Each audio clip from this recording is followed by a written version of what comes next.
Second.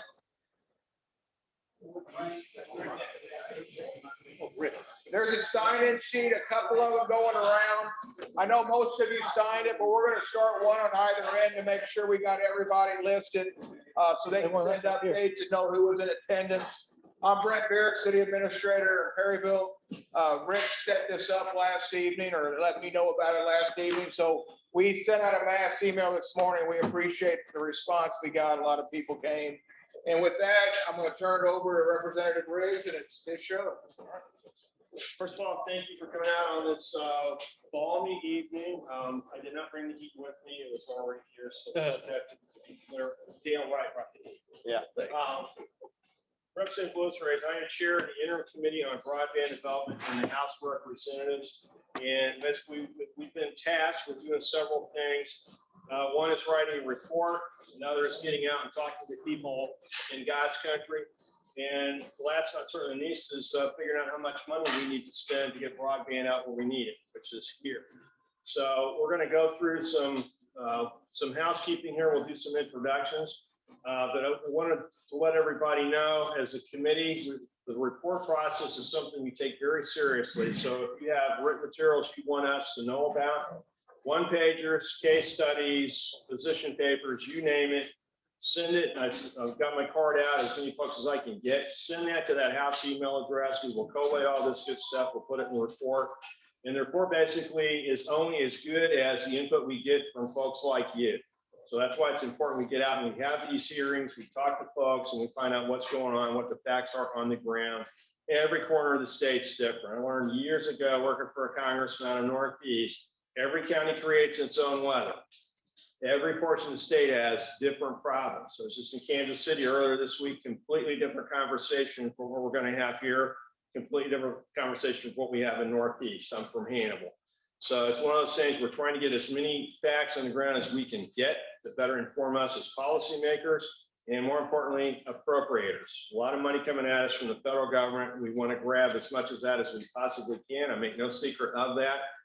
The ask we have right now in front of the House committee that's dealing with the federal issues is $250 million. The reason for that is it's a lot, number one. Number two, our state fund is showing a return on investment of 7 to 1, $7 follow-on capital for every dollar that's put out.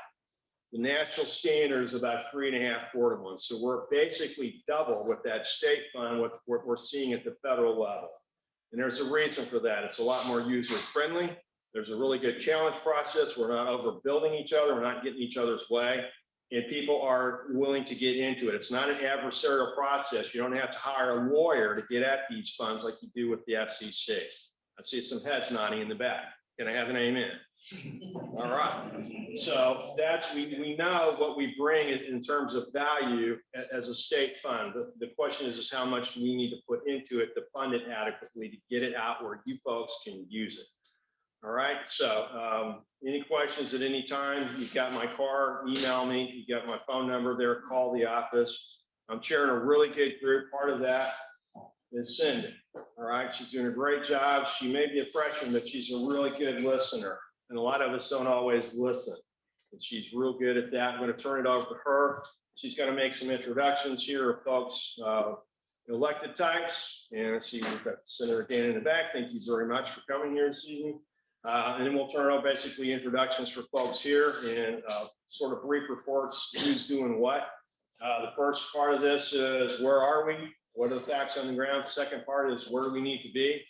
And the third part is what action steps we have to take to get there. Northeast, we had this meeting June 11th. The action step we decided was we're going to put together a broadband steering committee for our region. We did it. We've met already. And we're going to do that quarterly. The first goal we identified was universal access. And we have one provider in one of our counties who's 400 households away from universal access in that county, Falls County. Look it up. So we hear a lot of horror stories statewide, but there are also some pretty good success stories out there too. If we just don't hear those, that's what we need to be hearing, is the good, bad, and the ugly. So without further ado, I'm going to turn it over to Cyndi. Thank y'all for coming out.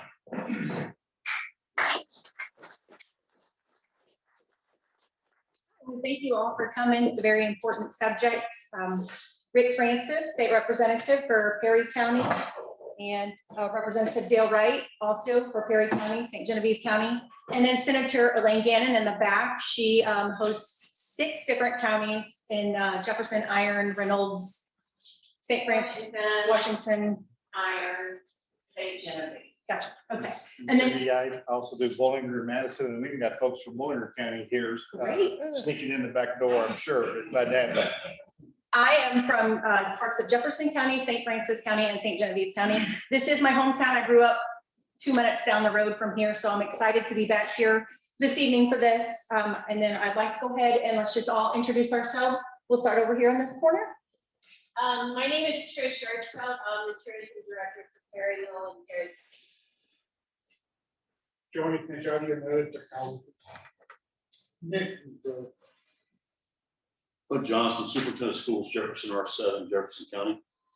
Karen Koenig, school board member, Jefferson R7 School District. I'm Joyce Jackson. Ray Jackson, the building official. Trey Whitty, I'm the mayor of Walkville. I'm president of the County Chamber of Commerce.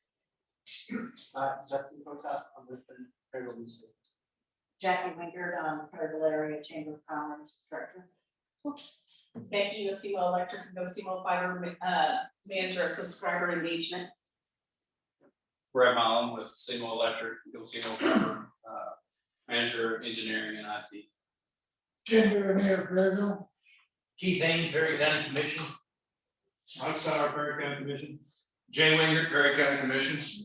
Patrick Nader, former representative, county commissioner, business owner. Jeremy Tans, Executive Director, Seymour Regional Planning. Sorry for PGO Citizens Electric. Joe Castro, AT&T External Affairs Regional Director. Kevin Cantwell, President of Big River Communications and Circle Fiber. Chris Festi, Vice President, Big River Communications and Circle Fiber. Keith Robinson, sorry. Owner of Long Range Network. Scott Blythe, also with Long Range Network. Jonathan Tucker, Assistant Technology Director of Perry County School Districts. Doug Berkeley, Superintendent at Alton Public School. Chris Moody with MCTA, the Internet and Television Association of Missouri. Frank Robinson, Robinson Construction Company. Mark Story, business owner and school board members in Pennsylvania. David Conway, Director of Administration, Jefferson County Government. Aubrey Coker, Francis.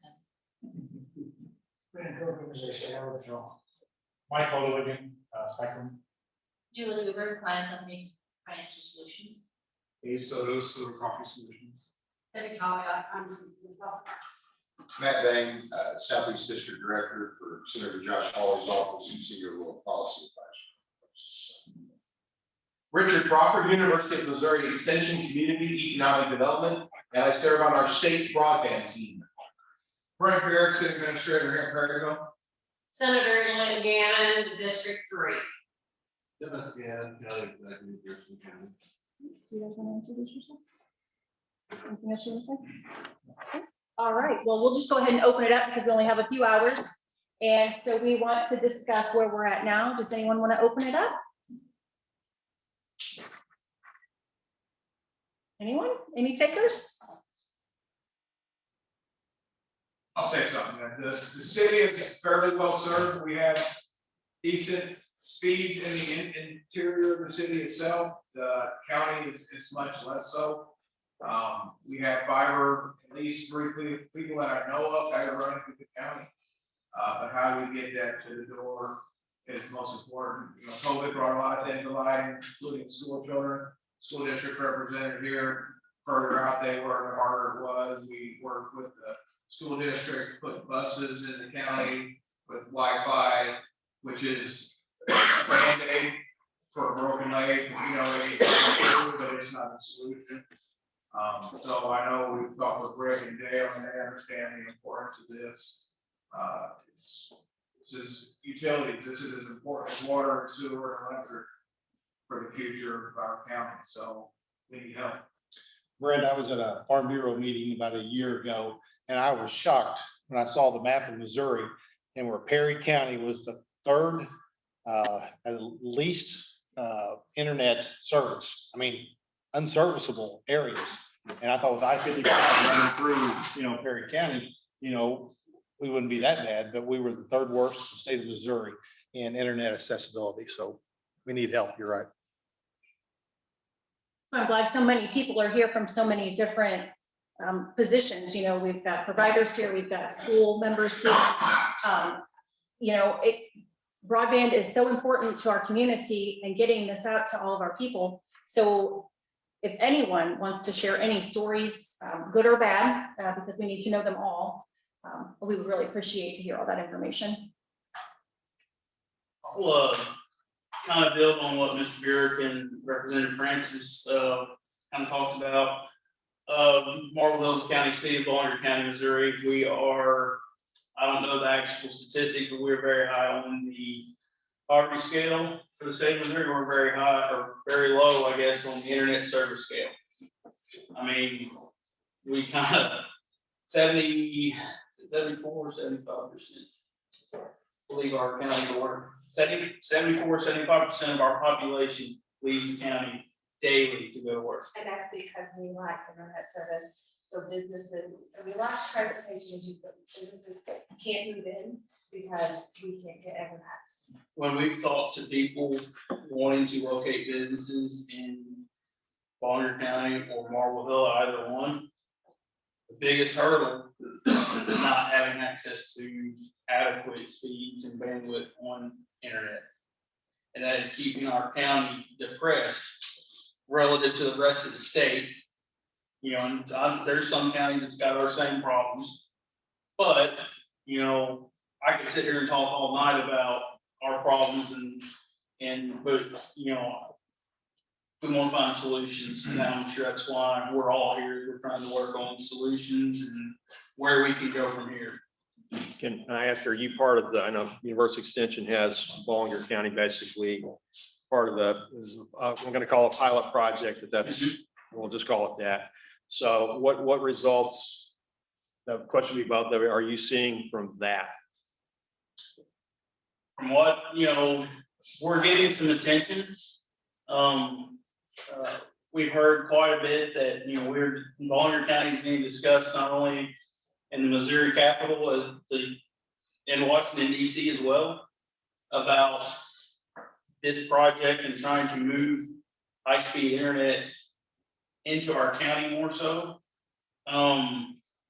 As far as progress, we've made a lot of connections. We've spoken with, I guess, 3 ISPs currently that have won funding for the county, portions of the county. But as far as getting new build out of infrastructure, it has been very limited. I know there's a project going on right now to put an additional cell phone tower in to service a good part of our county that's a little bit on the underserved section. But, like Brent mentioned, that's kind of a Band-Aid on a broken leg. I mean, it's great to have better coverage, don't get me wrong. And I applaud AT&T for upgrading their towers. But until we have availability for a solution to people's homes, I mean, we're treading water. We're not necessarily getting worse, but to get better, we need a better solution than, over there, because our topography of our county, while it's beautiful to drive through, it's great to ride your motorcycle through, come visit us and eat at our restaurants and spend money. But as far as getting the internet to people, it's very difficult to do that over the air. Some of the Go ahead. Some of the examples that we've learned in the years that we've been working with Ballinger County through the Building Local Prosperity Program is healthcare. We have our county records office, health department, that actually has to shut down almost every day for a certain period of time because they don't have enough, or I should say, strong enough signal to do their work. We've got people who live in Ballinger County who they're on certain devices that have to report up to satellite to record their heart monitors. They have to leave their home and drive somewhere else for for that hookup to happen. And a particular story, the wife's husband was having heart palpitations. He was forced to drive to hook up so that they could correct his heart monitor. You know, we had people talk to us about wanting to, as Trey and Becky said, wanting to locate, but we don't have enough internet. We do have an employer there who took the initiative and laid their own cable. And because it is so important to that particular industry or that particular business, they were redundant to themselves. So that way, if one went down, the other was there to keep them going. So Boulder County is doing well. If I may spread this out further to Southeast Missouri, almost 4 out of 5 homes in Southeast Missouri is in rural areas. And I agree with Brandon, the metro areas are doing okay. Wi-Fi, like I live in Jackson. I'm actually going to get a hardwired cable from Big River next month. You know, they're going to come right in and do that. But in my other areas where I'm working on in Risco, Missouri, are places like that, 4 out of 5 homes have no wired access. To them, this cell phone is their internet provider. And we all know that that is not the most reliable source possible. And they all suffer the same consequences. Healthcare, they can't do telemedicine. The education, you know, the high school kids or the school kids have to drive somewhere, get to a hotspot to do their homework because they can't do it at home. You know, so Southeast Missouri, the rural area desperately needs help. And I commend GoSimo and their work because I've worked with them on helping to do things. You know, I have been working with Spectrum Charter. We know about AT&T's efforts in the area. Douglas Hemscott, we know about their efforts. But we also have other providers who are possibles, but aren't thinking of how to help the rural area of Southeast Missouri. He talked about people not going to drive, and you talked about the Band-Aid on the box with the Wi-Fi on the school bus in the middle of the rural area. That creates such a hardship for low-income families. And you don't think about that because you're providing internet, but mom and dad work. And so then you have children at home that are doing virtual school that mom and dad have to take off work or have to drive late at night to the Band-Aid with the Wi-Fi on the bus. When we shut down for COVID, our school district, we put out a public list of where you can find public Wi-Fi. And at first it was just the McDonald's, and then the funeral home opened up their Wi-Fi so people could go and sit in their parking lot and apply for jobs, apply for unemployment, apply for food stamps, do whatever they needed. But the huge problem was, you know, then they were overloaded. You would drive through and here's McDonald's with 10 cars outside. It's such a Band-Aid, and it's becoming such a divider when you're talking about poverty and income and rural areas, because it just makes more hardships when they have to drive somewhere to get internet. I'm going to throw this out just for a little bit. Rawls County, I talked earlier, you know, 400 households away. One of the things they found out was kind of weird, but it works. They were having trouble with Saverton area, which is down a valley. It's right on the river. Nobody in their right mind would go out there and lay in fiber, well, except Rawls County did, because it's so expensive. It's all limestone. It, you know, sort of like right where we're sitting here. And the realtors of all people were the ones who said, okay, we'll do it. They're the ones that are building new houses in that area, and nobody was buying them because there was no internet to speak of. Lordy went out and bought fiber to the home. And what they found out was not only did the houses sell, if they don't have it, they don't sell. But they're also running into a really interesting dynamic. People fleeing the People's Republic of San Page, sorry. And we've got Mark Twain Lake. It's not in my district, it's right next door. And a lot of folks go up there, they drown worms on the weekend. Now they're not there on the weekends. They're there all week long now because they're getting their sunshine, vitamin D. But it's also something they're getting a gig because they've got fiber to the home. They've got better internet service on the back end of Mark Twain Lake than they have where they live in St. Louis County. So as work from anywhere, remote work, what have you, goes further into, you know, the future, and I actually surveyed state government office administration. 90% job satisfaction. Had about 25% of the state workforce was out due to COVID. 90% or better job satisfaction, every one of those departments, every single one. So I'd ask for show of hands from folks in other areas. If you've got work from anywhere, do you plan on going back? And the answer is no, not if I don't have to, because they like that flexibility. So is anybody here seeing that sort of outside the box thinking? Or for us, it was realtors saying, hey, we want to sell houses.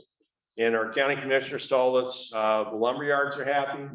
The sales tax is up, property tax is way up because every parcel they add fiber to the home to 5 to 7% increase in assessed valuation like that. So that's something. How do we grow a tax base without raising a tax? We add value to the property. It's called fiber to the home. So that's one of the solutions we've seen up there. And that's just something that was organic. Nobody's, said, oh, here's best practice. They just went out and did it and it worked. So anybody seen anything like that as far as outside the box thinking?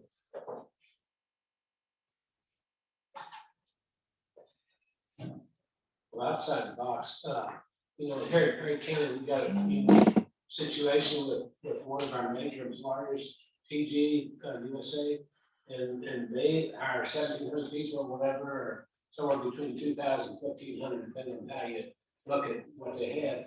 But they've got over 1,000, I think, robots in their facility, and the connectivity that they've got to the rest of the world is amazing. It's got to stay that way. But we bring so many people to Perry County from surrounding counties and other places in Perry County that we have got to have robotic or the internet system here to support our industry, to make sure that these people have good salaries to go home to. And Rick, I forgot, what did you say that I didn't hear? What you said, Perry County is, how do we rank? We were, it was either a year or 2 years ago, we were the third worst county in the state on internet accessibility. And I was fourth. We got this employment source, and this employment source that we have has got such potential to grow technologically into the future that we can do great things here in Perryville if we just have the support of all the services that it takes to allow TG and our other industries to develop. We've got the base, but we just need to allow it to happen. And I don't know that Perry County is that unique. You've got internet service, which is pretty good here in Perryville. But then when you get out into East Perry, as well as in the West Perry, out by Lake Perry and on out towards Madison County and so forth, it's horrible. And I keep hoping that, because I live in the country, so I'm just going to pick on the city. I hope you city people get enough, so that, now it starts to spread out to the rest of the county and to the farmers and so forth who have got to stop and drive into the Perry County Library, to have internet accessibility so they know what chemicals to mix for their pumpkins, that they're spraying. That's a true story. So our farmers are in need as well as business. And just to, it's not just Perry County, we cover 7 counties, and like the cities do have access of some kind of varying types. Like Marble Hill, they have 4 DSL system down there. They don't have much. But you were saying, you get out to the east in the county, west in the county, it's not that far. I mean, you get 2-3 miles out of town and it drops off dramatically, the access. And it's not just Perryville, that's even Cape Girardeau, Jackson, it's Farmington, St. Genevieve, it's all of these, especially you get in Madison, Iron, Baltimore County, it's even worse. Yeah, I go to work every day, got Spectrum, they're fast. I go home and I have a local internet provider, and I think they're in the room. And my concern is because they were subsidized some years ago to bring internet, it's line of sight to a tower. I'm 3 miles out of the city limits. I go home. Yeah, there's no data caps if you're going 1 a.m. to 6 a.m. Who states that?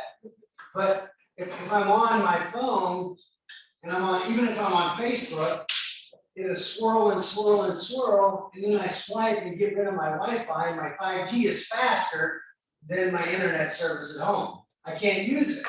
And if I'm at home and I'm trying to do a meeting online. I can't, it's frustrating to be 3 miles out of the city limits. This is already a subsidized provider in years past. And my concern is we subsidize the providers, they give you access, but you don't have speed. If you don't have speed, and you don't have the data, then you have nothing. I have access. Every time I say 1 megabit, I mean, 3 megabits, that's not a lot, that's not speed. That's barely getting by, and my phone, my little phone is faster than my internet. So that's what we gotta make sure, if we're gonna subsidize somebody, we hold them to account, and they have to provide the service. Well, that's one of the nice things about the state fund. We're asking for $250 million, as I said earlier. The state fund has the clawback provision in it. We put that in statute last year, 3 years. If you don't do what you say you're gonna do within 3 years, give the money back. So that's a problem all over the state. Speed is one of the things. Missouri, until last year, was ranked 49th in the country in speed. And Montana was worse. Looked it up. So speed is something it's a problem all over the state. How many people here during the height of the pandemic were trying to do something from your business and you got the spinning circle of death? Okay. But I'm paying $85 a month. Okay. $85. Well, I got the phone calls from people in Hannibal, in the city, you know, had good internet. And so what's going on? It's business hours. I'm trying to push out product here. I can't do it. And talked to DED, and they said, well, at any given moment between the hours of 8 to 5 p.m., 40 to 45% all the bandwidth in the state soaked up by 2 providers. Take a wild guess. YouTube, Netflix. The kids were home. People were home. They were binge watching Netflix. I mean, literally, these are business hours. And I'll just say it, nobody saw that one coming. No one. So that's something where we talk about resilience within the system. We know as a result of COVID, there are glaring omissions all over the state. Another statistic they gave us was DESE, our elementary schools, K through 12 education, 23%, 1 out of every 4 students, K through 12 in this state, does not have internet access as of today. And that's appalling. We know that. We know who these kids are. All of us get the stories. Folks, you know, call us in our office. Hey, I'm at the parking lot. They won't let me in to use the bathroom. But my son's out here trying to upload his assignment. All right. We've heard those stories. They're everywhere. That's every part of the state. We're dealing with that. This is $250 million over 3 years. That's a goal to give them a better government for the state, right? The goal is to get that out, and everybody's familiar with the way that the feds are doing things. So you've got the ARPA funds, and got some RPC folks back here can correct me if I'm wrong. We're not supposed to be able to stack that with other benefits. So basically, Talking on top of the RDOF. right. Because some of these locations we're speaking about have been funded by the federal grants today. They just haven't filled out yet.